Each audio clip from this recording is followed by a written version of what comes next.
Here's your wrestling news for August 15th, 2022, and we're kicking off today with Ronda Rousey, who returned to SmackDown this week after a brief suspension. Not only was Rousey suspended for her attack on a referee at SummerSlam, but she was also fined and made it clear that she had enough money to pay the fine this week. Interrupting a segment between Liv Morgan and Shayna Baszler, Rousey produced a bag full of money and threw the cash in the ring to pay her fine, something fans felt looked awful familiar. Fans with a good memory were quick to note that this segment was highly similar to the one that Becky Lynch did a couple of years ago on Monday Night Raw, where she too had to pay a fine arranged by WWE. Those fans were quick to call out Rousey for seemingly copying Lynch, and the man herself also took note, tweeting that Ronnie loves the man.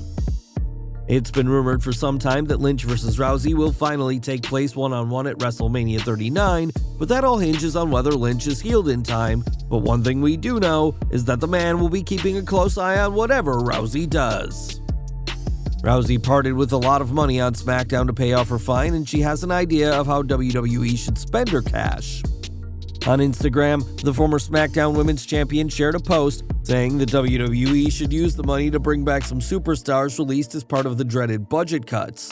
While a noble gesture on the surface, Rousey made it clear that her stance wasn't just out of a sense of charity or camaraderie with the released superstars, but rather she just wants more opponents to beat up. With WWE's new direction, more returns are expected on top of the total 7 superstars who have already come back to the company. So far, the baddest woman on the planet will likely get her wish. In April 2016, Eric Young made his WWE debut as one of the many big names from Impact Wrestling who joined the company. While Young did have a solid run in NXT as the leader of Sanity, his main roster run, like many NXT call-ups, didn't pan out as he had to answer directly to Vince McMahon. During an interview with Jim Alexander of Real Taker, Young recalled working with McMahon and the harsh words he had for his boss. "I went to a meeting with Vince McMahon to pitch in some ideas, and I told him to his face, if you have a 3-hour wrestling show and you can't find 5 minutes for me to do anything, you've failed. You're a failure." I'd say that again to his face because that's what it is. Young was cut from WWE in April 2020, and in a previous interview with What Culture Wrestling said he wasn't surprised he was given the pink slip. "They just decided they wanted to cut down the roster. I'm a victim of circumstance. I wasn't doing anything and I was making a pile of money to just sit at home. I knew that it was coming. I didn't want to admit it, but I think there was no surprise for me, and I'm a believer in fate. I got it tattooed under my right arm. I'm exactly where I'm supposed to be." Since his release, Young has returned to Impact, where he has had his second world title reign and now leads the Violent by Design faction. It must have taken serious guts for Young to speak to McMahon the way that he did, and while we're not too surprised he was cut from the company shortly after, the former Sanity leader has landed on his feet in Impact Wrestling.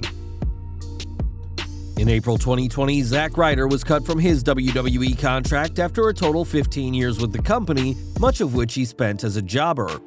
Since his release, Ryder, now working as Matt Cardona, has reinvented himself into a dastardly heel, including capturing the NWA World's Heavyweight Championship.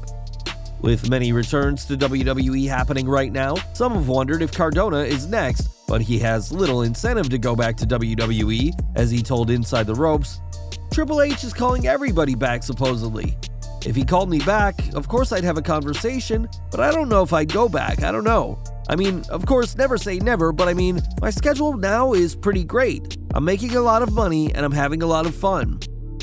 Cardona spent years as just another name in WWE's roster, and a pretty low-down name at that, and isn't exactly jumping to be in that position again.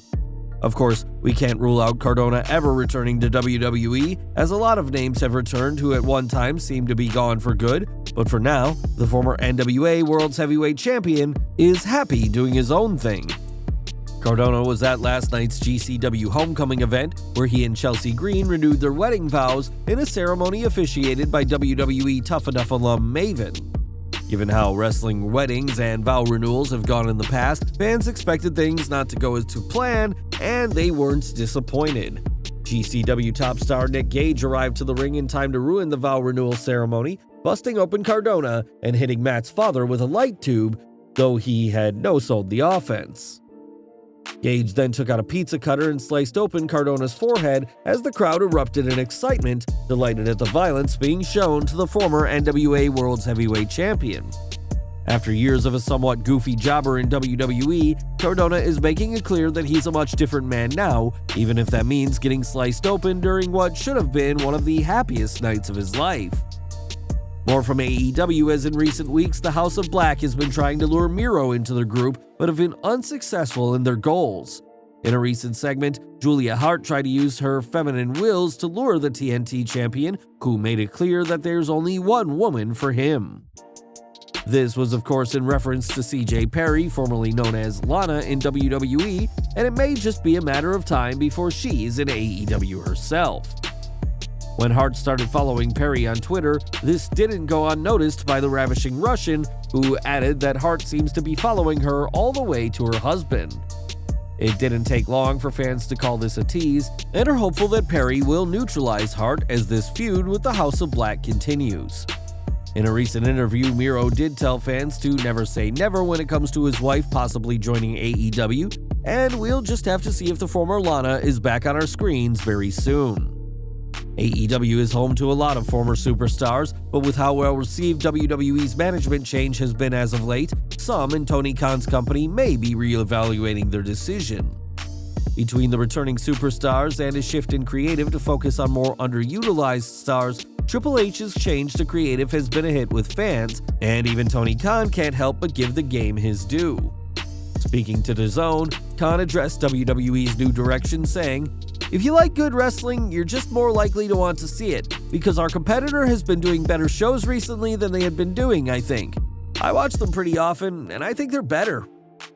Time will tell what other changes Triple H makes to WWE, and whether they too will be for the better, but the game's work so far is getting a lot of praise, even from their own competitors.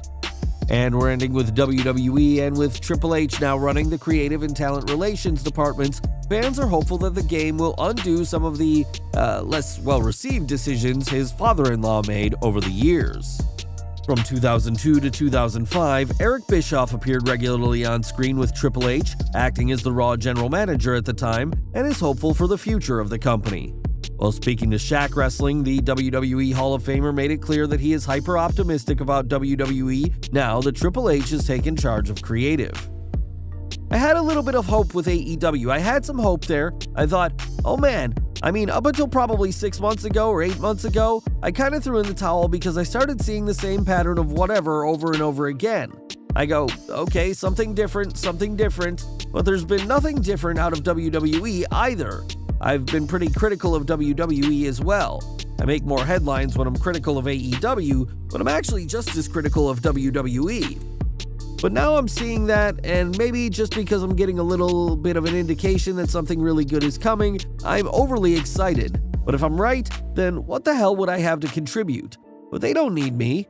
That discipline and that story structure and a commitment to the format and episodic television is the one thing that separated me from everybody else that was doing it for a long time. But if they're figuring that out in WWE hell, they don't need to spend the plane ticket on me. As head of talent, Triple H is expected to bring back more superstars who were released under the previous administration, and even if Bischoff never appears for WWE again, he's excited for the changes the cerebral assassin is making. Well guys, that's our news for today. Please share your comments below. Also hit the like button, subscribe to our channel, and hit the bell icon to receive all notifications. And as always, thanks for watching.